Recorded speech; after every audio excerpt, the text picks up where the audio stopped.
Laughter and melodies filled the air, creating the picture-perfect scene for what was meant to be the happiest day of my life. My name is Juniper, and as I stood there in my stunning white gown, I felt like a queen, as if I were living in a dream.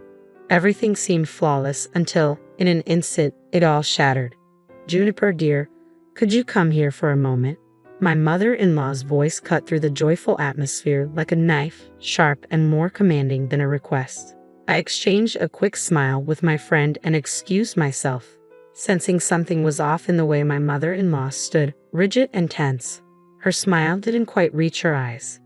"What is it?" I asked politely, forcing calmness into my voice even as her posture screamed trouble. Her gaze locked onto mine, her words as cold as ice. "It's the way you look at me, Juniper," she said, her tone dripping with accusation. "I know contempt when I see it, and you wear it on your face as plain as day. I'm your husband's mother. I deserve respect, not this silent disdain." I blinked, caught off guard by her sudden confrontation. My heart raced as my thoughts scrambled to make sense of her accusation. "Ember, I think you're mistaken. I respect you deeply," I replied, bewildered and unsure of the hostility that had sprung up so unexpectedly. She scoffed, her expression hardening. "Respect? Ha! I've seen the way you roll your eyes when I speak. I hear those sighs, Juniper. You act like I'm invisible. You've even managed to turn my son against me." Her voice rose, drawing the attention of nearby guests who began glancing our way. The weight of their stares was impossible to ignore. I struggled to maintain my composure, my nerves fraying. Just as I opened my mouth to respond, Silas, my new husband, appeared beside us, concern etched on his face. "Mom, what's going on?" he asked, looking from me to his mother, confusion clouding his expression. Ember didn't miss a beat, clutching Silas's arm dramatically. "Your wife, Silas. She's been treating me with nothing but disrespect, and today of all days, she's been the worst." Her voice cracked with emotion, tears welling in her eyes. Silas turned to me, disbelief flickering across his face. "Juniper, is this true?" His voice was cautious, as if he couldn't fully grasp what was unfolding. "No, it's not true," I said firmly, striving to keep my tone steady despite the whirlwind inside me. "I've done nothing to disrespect her. She's making this up." Ember tightened her grip on Silas's arm, her tears now flowing freely. "I'm your mother, Silas. Do you think I would lie to you?" she cried, her voice trembling with a mix of anger and heartbreak. Silas's expression shifted, concern morphing into something darker, something I had never seen before. In a swift, shocking movement, he reached down, removed his shoe, and struck me on the head with it. The sound echoed through the stunned silence of the room, freezing me in place. My hand flew instinctively to my scalp, which now throbbed from the impact. Gasps rippled through the crowd, but no one moved. I stood there, motionless, a storm of emotions crashing within me, shock, hurt, betrayal, and anger swirling all at once. For a moment, I was at a loss for words. "How could you?" I whispered, the question not just for Silas but for the universe itself, a plea for understanding. How had things spiraled so far out of control? Realizing what he had done, Silas stammered, "Juniper, I didn't mean it. I was just..." I cut him off, my voice steady despite the tears welling in my eyes. "No, Silas, you've shown me exactly who you are." The sting from his blow paled in comparison to the heartbreak of knowing that the man I had married was capable of such cruelty. Turning away from him and his mother, I faced the guests, many still staring in stunned silence. "I'm sorry you had to witness this," I said, holding my head high despite the chaos swirling within me. "Please enjoy the celebration. I just need a moment alone." Without waiting for anyone to respond, I walked away, my heart heavy with the weight of what had just happened. The music had stopped, and the joyful atmosphere that once filled the room had evaporated, leaving only awkward silence and hushed whispers in its wake. I stepped outside, craving a moment away from the noise and chaos. The cool air hit my skin, grounding me even as my thoughts raced uncontrollably. How had everything gone so wrong? Just moments earlier, I had felt happiness, believing I was beginning a beautiful new chapter in my life. Now, it seemed that chapter had ended before it even began. I found a quiet corner away from prying eyes, trying to collect my thoughts. Ember's accusations, Silas's betrayal, and the judgmental stares from the guests. It all felt like too much to handle at once. I couldn't shake the question lingering in my mind. Could I really stay in this marriage after what had just happened? Could I trust Silas again? Tears stunned my eyes, but I fought them back. crying wasn't going to solve anything, and I refused to let this moment break me. I needed time to think, to process, and most importantly, to decide how I wanted to move forward. One thing was clear: this was a turning point. My perfect day, the dream I had held onto, was gone, replaced by something darker and far more difficult to face. Deep down, I knew I couldn't return to how things were. I had to figure out my next step, even if that meant doing it alone. As I made my way back toward the bridal suite, I could hear whispers trailing behind me, swirling like an unwanted shadow. But I refused to let them weigh me down. I kept my head held high, knowing this wasn't the end for me. No, it was the beginning of something new. Once I reached the privacy of the suite, I allowed the emotions I had been holding back to surface. The tears came, but they weren't just tears of pain. They were also tears of resolve. I wouldn't let this moment define me. I wasn't going to be a victim. Instead, I would rise above it. A plan began to take shape in my mind, clear and unshakable. I wasn't going to let Silas and his mother get away with what they had done. The first step was to gather evidence, proof of how they had treated me, proof that no one could deny. I knew exactly who to call: Roman, a private investigator with a reputation for being both discreet and relentless. He was just the person I needed.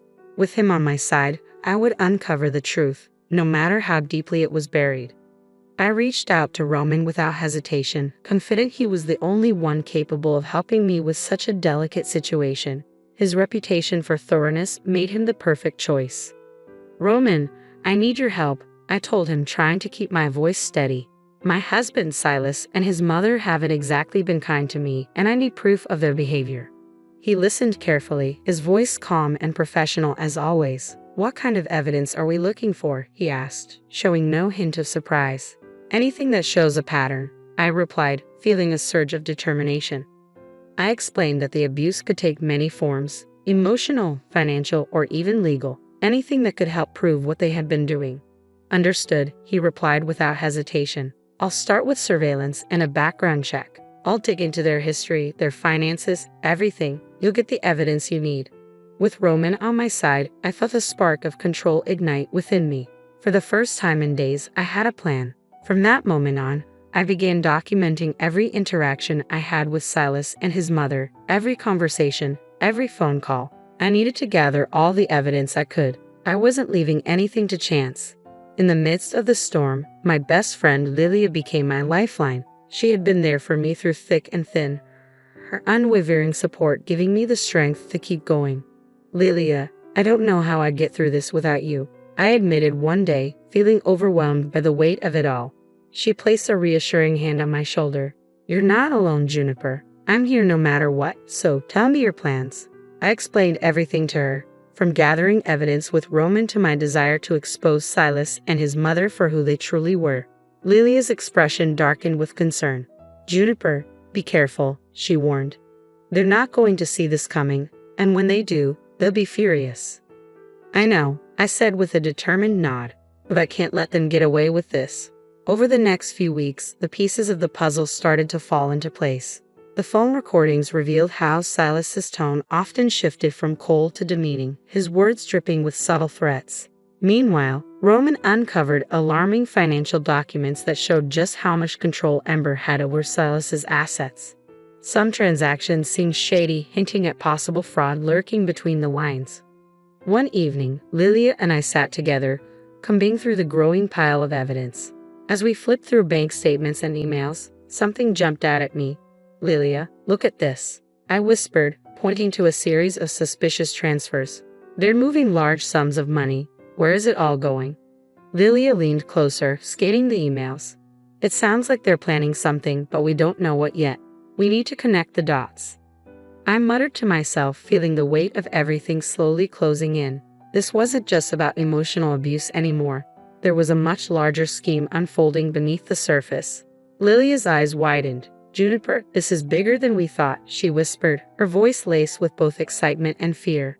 The more I uncovered, the clearer it became that Silas and his mother were hiding something serious, something illegal. They weren't just toxic, they were entangled in a web of lies and manipulation that surpassed anything I had imagined. With each passing day, my determination grew stronger. I wasn't merely gathering evidence for myself. I was exposing a story of betrayal, deceit, and crime.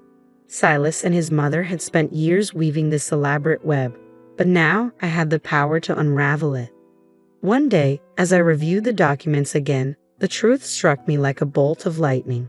"Lilia, I think they're embezzling funds from Silas's company," I whispered, my heart racing.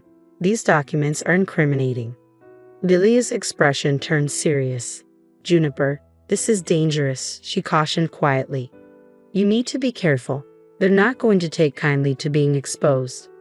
"I know," I replied, feeling a mix of fear and determination, "but I can't back down now. There's too much at stake. This wasn't just about their cruel behavior toward me. It was about something far more serious. I had everything I needed to make a move, and it was time to act. The moment had come to take control of my life and ensure they faced the consequences of their actions." "Lilia," I said, my voice steady despite the storm brewing inside me. "I'm going to expose them publicly," I declared. Lilia hesitated, fully aware of the risks involved. "Juniper, that's risky. You're playing with fire." But she added, "If anyone can do this, it's you." With Lilia's support and the evidence securely in my hands, I felt stronger than ever. I wasn't just fighting for my own justice. I was ensuring that Silas and his mother would be held accountable for everything they had done. It was time to bring the truth into the light. I decided to organize a grand event, disguising it as a significant announcement. Friends, family, and a few media contacts were invited. I needed people who would spread the story far and wide. Once the truth came out, there would be no turning back. The venue was lavish, buzzing with excitement and curiosity, everyone eager to hear the big news. As I stood at the front of the room, I took a deep breath, steadying my nerves. The moment of truth had arrived. "Thank you all for coming," I began, keeping my voice calm and composed. Silas and his mother stood beside me, their faces lit with pleasant smiles, completely unaware of what was about to unfold. They believed this event was part of their carefully crafted image, a celebration of their success. But they were about to learn the truth. The lies they had built their lives on were about to come crashing down. "Juniper, darling, we're so proud of you," Silas said, his voice sweet but hollow like syrup masking poison. He stood beside me with a smile that didn't quite reach his eyes. "Whatever this announcement is, we support you." His words dripped with insincerity, but I held myself together, taking a steady breath. This moment wasn't for him, it was for me. I turned to face the room, scanning the eager faces of friends, family, and media guests. "Thank you all for being here," I began, my voice steady. "I've gathered everyone here today to share some important truths about my marriage and the Brown family." Amber's smile faltered, her confidence slipping as uncertainty flickered in her eyes. "Truths," she repeated, her voice shaky with disbelief and fear. "Juniper, what do you mean?" I met her gaze without hesitation.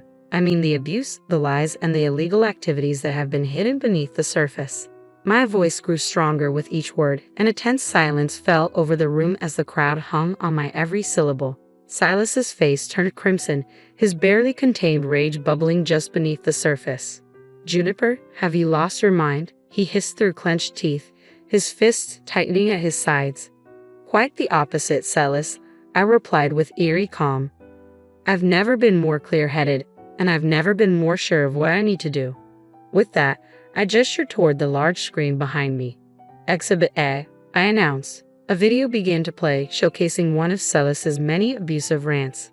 His cruel, angry voice echoed throughout the room, and a wave of gasps rippled through the crowd. I watched as Ember's face drained of color, her hands trembling as she clutched the edge of the podium. "This is only the beginning," I continued, holding up a thick folder brimming with incriminating documents. "Here are financial records, evidence of fraud, embezzlement, and lies. Everything you see here proves what's really been going on." Silas stepped forward, panic flashing in his eyes. "You can't do this, Juniper," he shouted, his voice caught between anger and desperation. "You're ruining everything." I met his gaze without blinking. "I'm not ruining anything, Silas. I'm exposing the truth that everyone here deserves to know." Cameras clicked furiously as reporters captured the unfolding drama, while Ember's composed facade shattered, her confidence crumbling under the weight of the revelations. "Juniper, please," she whispered, her voice now desperate. "Let's talk about this privately. There's no need for this public spectacle." I shook my head firmly. "No, Ember. There will be no more private discussions. The time for hiding is over. As I continued to present the evidence, the reactions in the room varied. Some guests looked horrified, others whispered among themselves, and a few simply shook their heads in disbelief. Silas and Ember stood frozen, the masks of respectability they had worn for years now shattered, exposing the truth beneath. "This is my story," I declared, addressing the room with unwavering resolve. "A story of surviving abuse, standing against injustice, and reclaiming my life. I refuse to be a victim any longer." The event ended in a flurry of activity, with reporters swarming around me, firing questions while friends and acquaintances approached to offer words of support. I had done it. I had exposed the truth, standing strong in the face of fear and humiliation. But I knew this was only the beginning. There was still one final battle ahead. The courtroom would be the next step, where everything would reach its conclusion. As I sat in that stark, imposing room, nerves and determination coursed through me. My lawyer sat beside me, confident and prepared to fight for justice.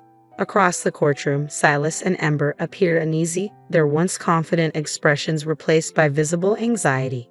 The trial began, and my lawyer wasted no time. "Your Honor," he began, his voice steady and authoritative, "we are here today not only to seek a divorce but to bring to light years of emotional and financial abuse that my client, Juniper, has endured." From across the room, Silas leaned toward me, his eyes sharp and desperate. "Juniper, you can't win this," he whispered, his voice low and venomous. "You're taking things too far." I met his gaze with a calm but firm expression. "This isn't about winning, Silas. It's about justice. It's about showing everyone who you really are." The trial pressed on as my lawyer presented the evidence with meticulous precision. He played recordings of Silas's cruel words, displayed financial records exposing fraudulent activities, and painted a vivid picture of the manipulation I had endured. Ember, visibly rattled, attempted to defend herself. "Your Honor, this is all just a misunderstanding," she stammered, her voice weak and unconvincing. "Juniper is exaggerating. This has been blown way out of proportion." I looked her in the eye, my voice steady and unwavering. "Exaggerating? The evidence speaks for itself. You can't hide from the truth anymore." The judge reviewed everything carefully, taking time to analyze the documents, testimonies, and facts presented.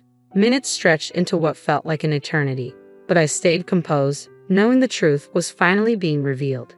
After a long pause, the judge made her ruling. "In light of the overwhelming evidence," she announced, "the court grants the divorce and orders legal action against both Silas and Ember for their conduct."